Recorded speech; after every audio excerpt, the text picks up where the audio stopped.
Insan-insan mulia Pama. Bismillahirrahmanirrahim.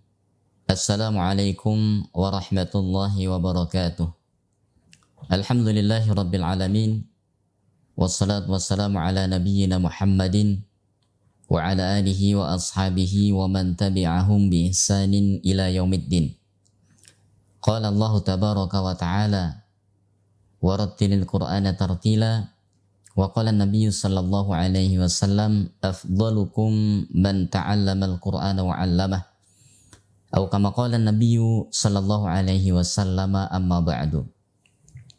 Ma'asyiral ikhwah, para pemirsa jamaah yang dimuliakan Allah Subhanahu wa taala, kembali kita melanjutkan pelajaran kita ilmu tajwid, merupakan salah satu ilmu terpenting bagi kita karena berkaitan langsung dengan kalam Allah Subhanahu wa taala.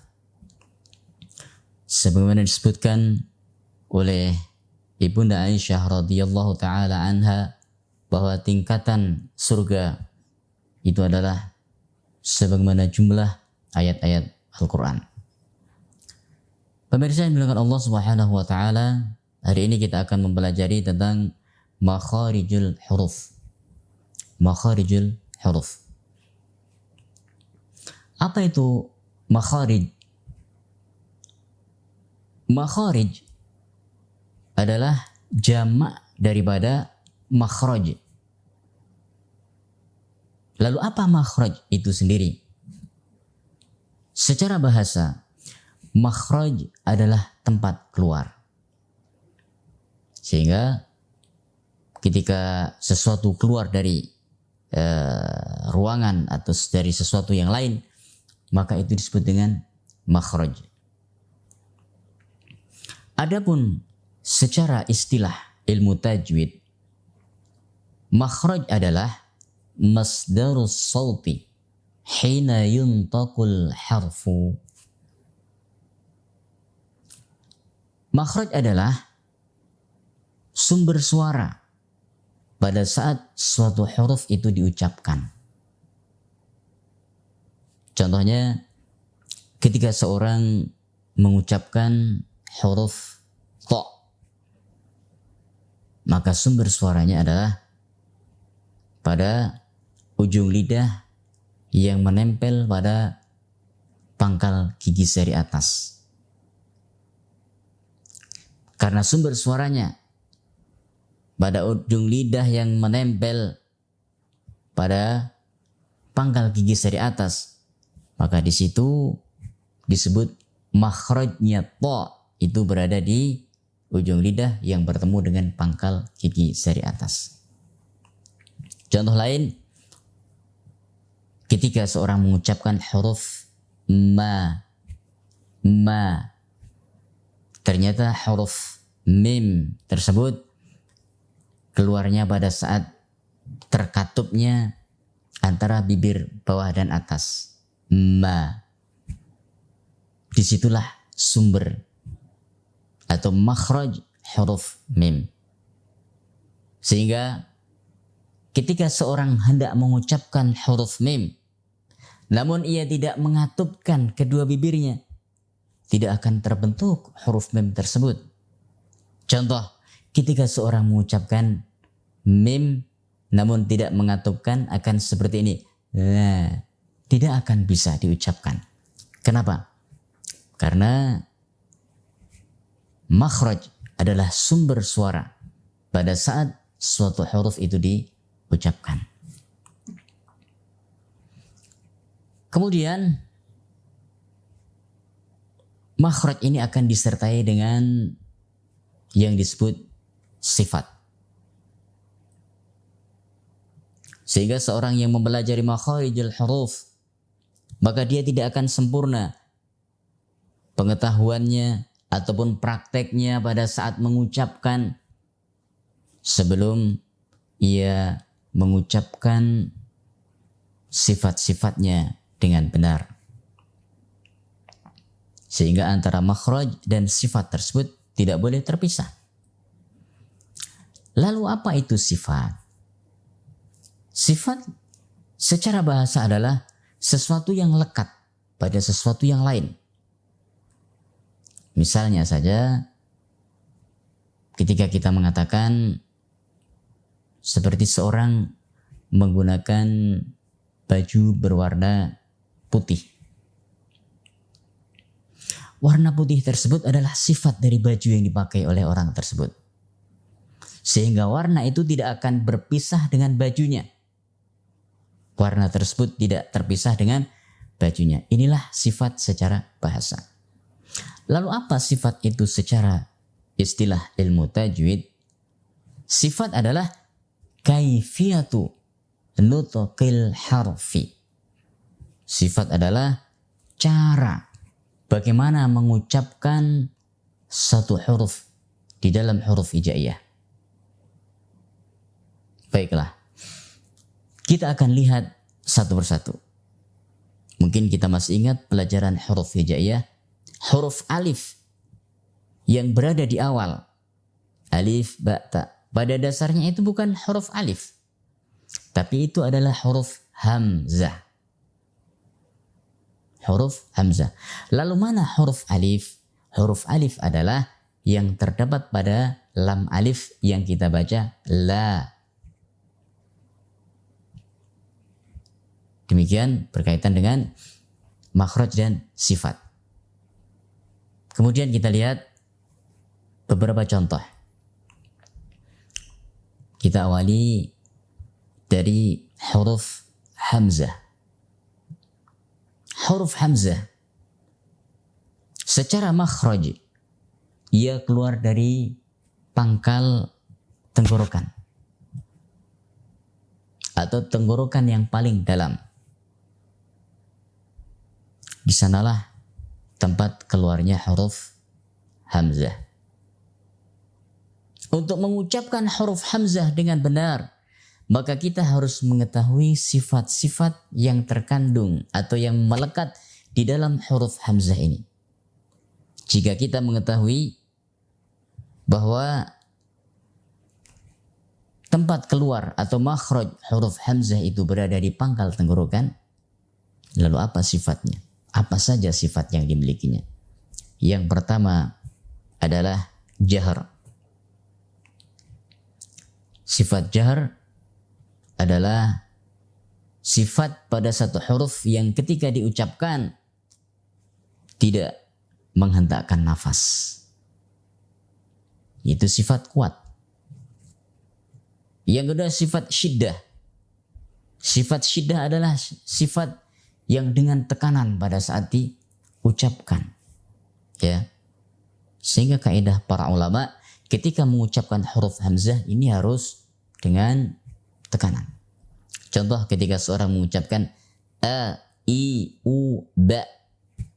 Ya, bukan dengan lunak. A, i, u, ba. Tapi a, i, u, ba. Kenapa demikian? Karena ada dua sifat, yaitu sifat jahr dan sifat syiddah. Para jamaah sekalian, sekurang-kurangnya satu huruf itu nanti akan ditinjau dari tiga sisi berkaitan dengan sifat ini. Yang pertama akan ditinjau dari keterlibatan nafas. Maka secara keterlibatan nafas, huruf hamzah tidak banyak nafas yang terlibat, sehingga dia bernama huruf jahr. Yang kedua, ditinjau dari tekanan. Secara tekanan, huruf hamzah adalah huruf yang kuat tekanannya, sehingga dia disebut dengan syiddah. Yang ketiga, ditinjau dari posisi pangkal lidah. Apakah termasuk huruf tipis ataukah huruf tebal? Ketika dia huruf tipis, maka lidahnya akan datar. Ketika dia huruf tebal, maka lidah pangkalnya akan terangkat. Hamzah adalah huruf yang tipis sehingga posisi lidah kita cukup datar ketika mengucapkannya. Semisal a, i, u, ba. Kemudian yang kedua, huruf ba. huruf ba tempat keluarnya adalah bibir. Tempat keluarnya kedua bibir. Sehingga pengucapan ba yang benar adalah dengan mengatupkan kedua bibir. Ba, ba, bi, bu. Mengucapkan huruf ba dengan benar, kita harus mengetahui sifat-sifat yang terkandung di dalam huruf ba. Secara mendasar, antara huruf ba dan huruf hamzah memiliki kesamaan sifat. Satu, ditinjau dari tekanannya, huruf ba termasuk huruf yang bertekanan kuat, yaitu huruf syiddah. Yang kedua, ditinjau dari posisi lidahnya, huruf ba termasuk huruf yang datar lidahnya, sehingga dia termasuk huruf tipis. Yang ketiga, ditinjau dari keterlibatan nafasnya, maka huruf ba tidak banyak menghentakkan nafas pada saat diucapkan.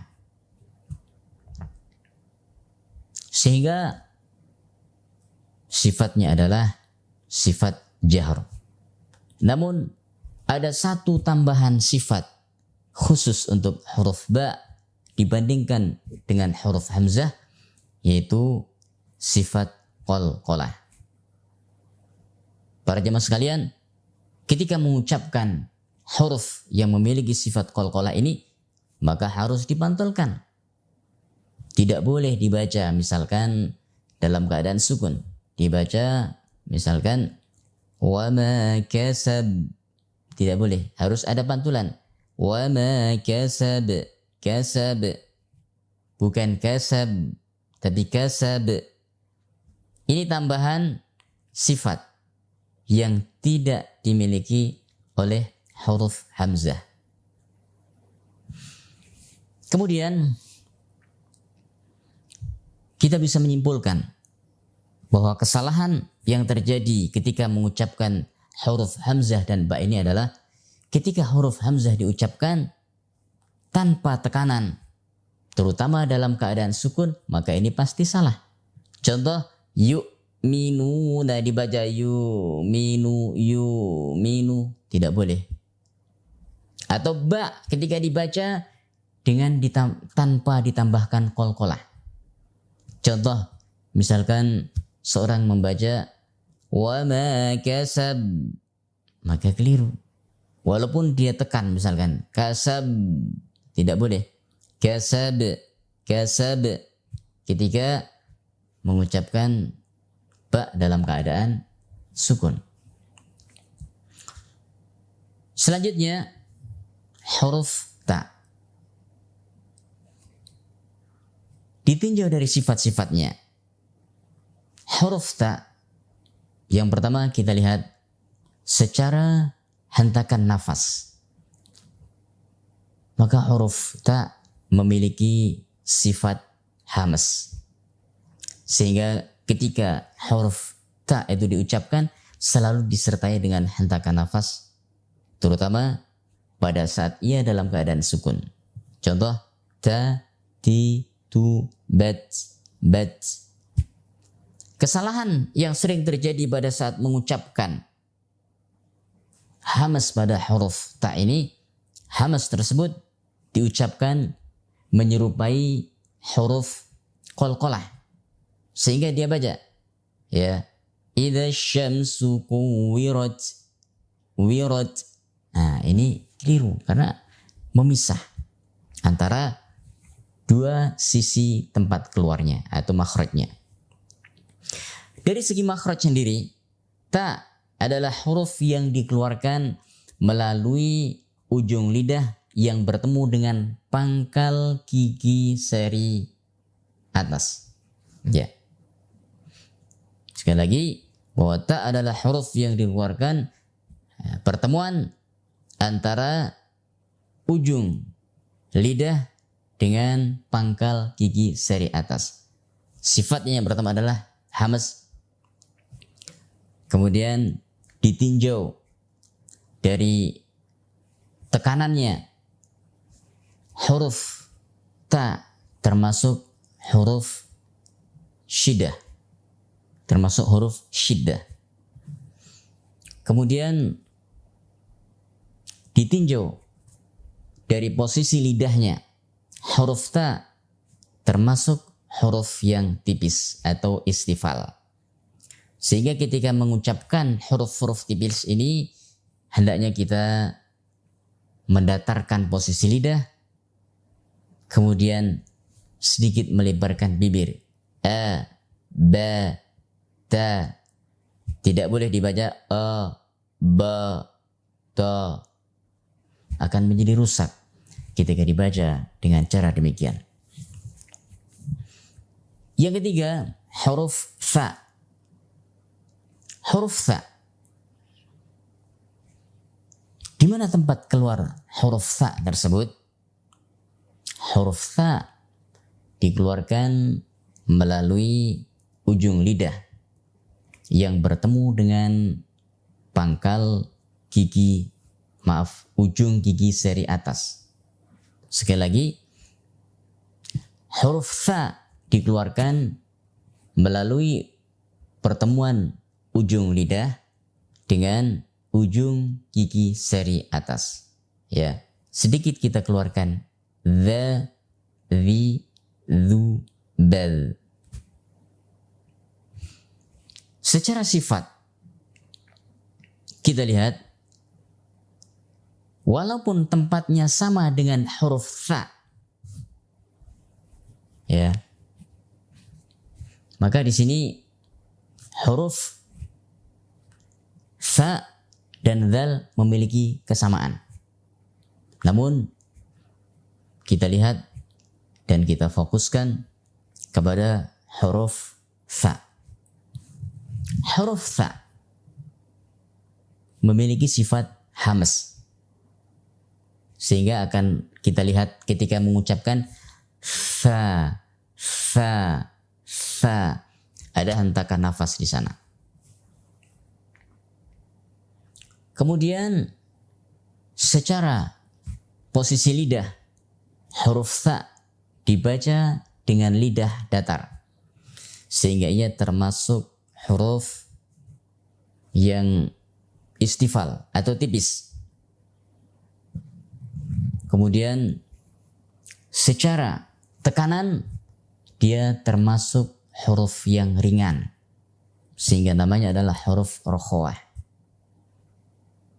Para jemaah sekalian, apa perbedaan antara syiddah dan rokhawah? Hamzah, ba, ta. Ini adalah huruf syiddah yang sudah kita baca. Baru ketika kita masuki huruf ta, di sini adalah huruf rokhawah, yaitu huruf yang ringan, yang lunak. Di mana huruf rokhawah ini tekanannya adalah pada suara, bukan pada makhraj. Sehingga kita baca f, f, f, bukan f, f. Dia akan mengalir f, ya, f, dan seterusnya. Inilah para jemaah sekalian, ya, sedikit pembahasan tentang makhraj. Kita telah mengetahui definisi makhraj dan sifat, dan telah kita bahas beberapa sifat dan makhraj dari huruf hijaiyah. Insyaallah akan kita lanjutkan untuk huruf jim pada pertemuan selanjutnya. Wallahu a'lam bishawab. Subhanakallahumma bihamdika asyhadu an la ilaha illa anta astaghfiruka wa atubu ilaik. Assalamualaikum warahmatullahi wabarakatuh.